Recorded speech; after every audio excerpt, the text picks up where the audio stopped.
Hello friends, welcome to पाठशाला channel. आज इस वीडियो में हम पढ़ने वाले हैं सीरियस साइंस पेपर 2, जो कि टॉपिक है हमारा 12th। और आज का चैप्टर है मेटल एंड नॉन मेटल। ठीक है, जो कि केमिस्ट्री का बहुत इंपॉर्टेंट है। विदाउट स्किप किए वीडियो को एंड तक देखिए। देखिए, मेटल के बारे में जब बात करते हैं तो मेटल हमारे लस्ट्रस होते हैं, यानी कि शो ब्राइटनेस, यानी ब्राइटनेस शो करते हैं, यानी चमकदार होते हैं। नॉन मेटल जो होते हैं वो नॉन लस्ट्रस होते हैं, जो कि चमकदार नहीं होते। बट एक्सेप्शन क्या है हमारा? Graphite and iodine. एक्सेप्शन आपको ध्यान रखना है, और यहीं से क्वेश्चन आते हैं जो ये एक्सेप्शंस होते हैं। मैलिएबिलिटी की बात करते हैं तो मैलिएबिलिटी जो हमारी होती है वो ये मैलिएबल होते हैं मेटल्स, यानी कि एक्सेप्शन है इसका जिंक। ठीक है, तो एक्सेप्शन ध्यान रखिएगा। और नॉन मेटल की बात करें तो नॉन मैलिएबल होते हैं, बट एक्सेप्शन इसका कार्बन फाइबर है। डक्टिलिटी की बात करते हैं तो ये हमारे जो मेटल्स होते हैं वो डक्टाइल होते हैं, बट एक्सेप्शन इसका जिंक है और मरकरी है।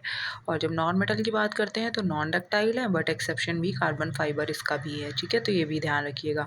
टेंसाइल स्ट्रेंथ की बात कर लेते हैं तो जो मेटल होते हैं उनकी हाई टेंसाइल स्ट्रेंथ होती है। एक्सेप्शन फिर से वही जिंक एंड मरकरी। और लो टेंसाइल स्ट्रेंथ एक्सेप्शन है अगेन हमारा आ गया कार्बन फाइबर। देन बात करते हैं सोनोरिटी की। देखिए, सोनोरिटी की बात जब करते हैं तो साउंड से रिलेटेड है, तो ये हमारा क्या है? सोनोरस होते हैं। मेटल्स को जब आप देखिए, मेटल्स के बर्तन वगैरह, तो ये क्या होते हैं? सोनोरस होते हैं। जबकि नॉन मेटल्स क्या होते हैं? नॉन सोनोरस होते हैं। जब बात करते हैं कंडक्टिविटी की तो ये हमारे मेटल्स गुड कंडक्टर होते हैं, जबकि नॉन मेटल हमारे पुअर कंडक्टर होते हैं। देखिए, मेटल्स जो हमारे होते हैं वो इलेक्ट्रॉन को लॉस करते हैं। जैसे कि हमारे पास में सोडियम का इलेक्ट्रॉनिक कन्फिग्रेशन होता है 281। अब जब सोडियम हमारा क्या करेगा, एक इलेक्ट्रॉन लॉस करेगा तो इसके ऊपर प्लस का चार्ज आ जाता है। As it is non metal में इलेक्ट्रॉन गेन करता है। जैसे कि हमारा क्लोरीन है तो इसका इलेक्ट्रॉनिक कन्फिग्रेशन होता है 287। और जब ये इलेक्ट्रॉन को गेन करेगा तो इसके ऊपर क्या आ जाएगा हमारा? Cl-। इस तरह से जो हमारा सोडियम क्लोराइड है उसका फॉर्मूला होता है यही, Na के ऊपर पॉजिटिव और Cl के ऊपर नेगेटिव। ठीक है, अब बात कर लेते हैं ऑक्साइड्स की।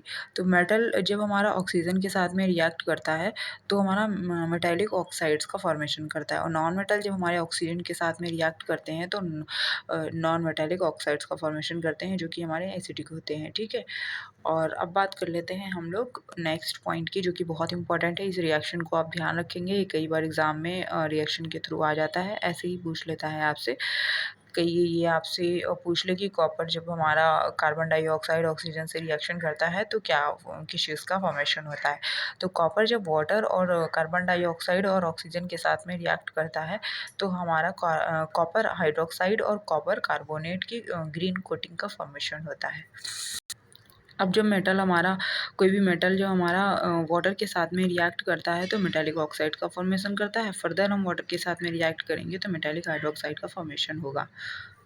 अब जब मेटल्स की बात हो ही रही है तो आपको ये भी ध्यान रखना है कि जो लेड हमारा होता है, गोल्ड है और सिल्वर है, ये हमारे रिएक्शन नहीं करते हैं, तो ये इनका यूज़ हम लोग ऑर्नामेंट्स में करते हैं। ठीक है, और इसके अलावा आप देख लीजिए, जो हमारा सोडियम और पोटेशियम होता है, पोटेशियम है ये और ये सोडियम, और जो हमारे पोटेशियम और सोडियम होते हैं हाईली रिएक्टिव होते हैं। ठीक है, कोल्ड वाटर के साथ में हाईली रिएक्टिव होते हैं, इसलिए इनको हम सोडियम और पोटेशियम को स्टोर कहाँ करते हैं? तो कैरोसिन की बॉटल में इनको हम स्टोर करते हैं, सोडियम और पोटेशियम को। ठीक है, और जो कैल्शियम है वो हमारा कोल्ड वाटर से रिएक्ट कर लेता है, और बेसिकली ठीक है, तो ये भी ध्यान रखना है आपको। एल्यूमिनियम, जिंक, आयरन, ये सारी चीज़ें स्टीम से रिएक्शन करती हैं। तो non metal do not react with water. अब यहाँ पर इस पॉइंट को भी आपको ध्यान रखना है कि जो जो हमारा कॉपर है और जो HCl है, रिएक्शन जब आपस में करते हैं कॉपर, तो कोई रिएक्शन हमारी प्रोसीड नहीं होती है। ठीक है, जब कॉपर को हम हाइड्रोजन क्लोराइड के साथ में रिएक्ट करवाते हैं तो कोई रिएक्शन नहीं होती है। जबकि कॉपर जब सल्फ्यूरिक एसिड के साथ में रिएक्ट करता है तो कॉपर सल्फेट का फॉर्मेशन होता है, हाइड्रोजन गैस रिलीज होती है। बहुत इंपॉर्टेंट है ये, कई बार आपसे पूछ लेता है कि कॉपर जब HCl के साथ में रिएक्ट करता है तो क्या फॉर्मेशन होती है, जबकि ये हमारी रिएक्शन प्रोसीड नहीं होती, यहीं से क्वेश्चन आ सकता है। ठीक है, आपको एग्ज़ाम में उतना ही पढ़ना है जितना एग्ज़ाम में पूछा जाता है। ठीक है, देखिए अब बात करते हैं एक्वारेजिया की। जो एक्वारेजिया है इसमें जो रेशियो होता है वो 3:1 होता है। ये जो 3:1 है ये किस चीज़ का रेशियो होता है, तो ये हमारा कॉन्सनट्रेटेड जो हमारा HCl है, HCl और HNO3 इनका जो रेशियो होता है वो होता है हमारा 3:1, यानी कि 3:1 का मतलब है HCl और HNO3 का जो रेशियो है वो है। एक्वारेजिया को हम शाही पानी भी बोलते हैं, जो कि नोबल मेटल है। इसमें हमारा सिल्वर, गोल्ड और प्लैटिनम जो कि हमारे लीस्ट रिएक्टिव होते हैं वो प्रेजेंट होते हैं। ठीक है, तो नोबल मेटल्स हमारे जो होते हैं उनको आपको ध्यान रखना है, सिल्वर, गोल्ड और प्लैटिनम। ठीक है, लीस्ट रिएक्टिव हैं। और जो कभी कभी पूछ लेता है आपसे एलॉय, ठीक है, एलॉय, तो एलॉय जो होता है ये हमारा होमोजीनियस मिक्सचर होता है। एलॉय किसे कहते हैं? होमोजीनियस मिक्सचर को।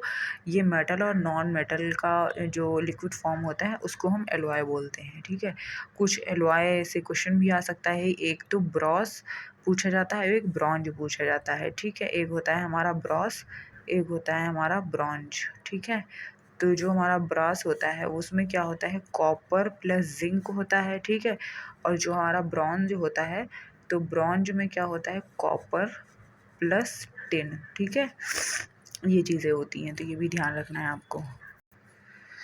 देखिए, आप कुछ रिएक्शंस के बारे में देख लेते हैं। जिंक कॉपर सल्फेट के साथ में जब रिएक्ट करता है, तो अब यहाँ से क्वेश्चन आपको बहुत सिंपली वे में समझना है रिएक्टिविटी सीरीज़ से। ठीक है, तो रिएक्टिविटी सीरीज़ से अब इस क्वेश्चन को कर सकते हैं। मैंने आपको प्रीवियस वीडियो में भी बताया था रिएक्टिविटी सीरीज़ के बारे में, बट स्टिल आप देख लीजिए।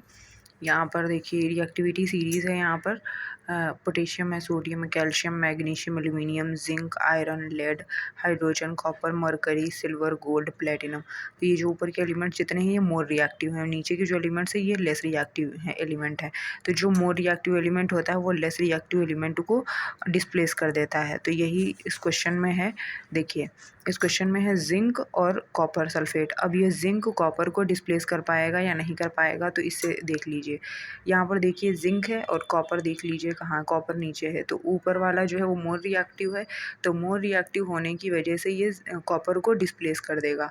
तो होगा क्या, यहाँ पर जो रिएक्शन यहाँ पर प्रोसीड होगी वो होगी हमारी ZnSO4 यानी जिंक सल्फेट प्लस ये कॉपर को इसने क्या कर दिया, जिंक ने डिस्प्लेस कर दिया, कॉपर की जगह खुद आ गया। अब ये कॉपर है और जिंक सल्फेट है, तो ये रिएक्शन प्रोसीड होगी कि नहीं, तो इसमें फिर से देख लीजिए, कॉपर तो नीचे है, जिंक ऊपर है, तो नीचे वाला तो लीस्ट रिएक्टिव है। लीस्ट रिएक्टिव मोर रिएक्टिव को कैसे डिस्प्लेस करेगा, तो ये रिएक्शन पॉसिबल ही नहीं होगी। तो ये रिएक्शन हमारी पॉसिबल नहीं होगी। ठीक है, तो आप रिएक्टिविटी सीरीज से बहुत ईजिली इस क्वेश्चन को फाइंड आउट कर सकते हैं। अब देखिए PYQ भी पूछा गया है, एल्यूमिनियम सल्फेट है, कॉपर के साथ में जब रिएक्शन करता है तो क्या बनता है।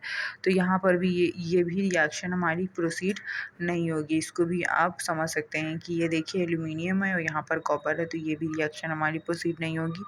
आयरन सल्फेट को जिंक के साथ में रिएक्शन करवाएंगे तो जिंक सल्फेट बनेगा प्लस हमारा आयरन डिस्प्लेस हो जाएगा। कॉपर सल्फेट की आयरन से करवाएंगे तो आयरन सल्फेट का फॉर्मेशन होगा प्लस कॉपर डिस्प्लेस हो जाएगा। As it is aluminium sulphate को जिंक से करवाएंगे तो ये रिएक्शन भी हमारी पॉसिबल नहीं होगी। ठीक है, तो ये आई होप यहाँ तक आपको क्लियर हो गया होगा। आई होप यहाँ तक आपको समझ में आ गया होगा। और प्रीवियस वीडियो में मैंने आपको पीएच के बारे में बताया था। तो ब्लड का पीएच बेसिकली हमारा होता है, वो आपको ध्यान रखना है 7.4। तो ये आप रिमेंबर रखेंगे। और इस वीडियो को लाइक करिए, शेयर करिए, सब्सक्राइब करिए। Bye bye, take care, thanks for watching.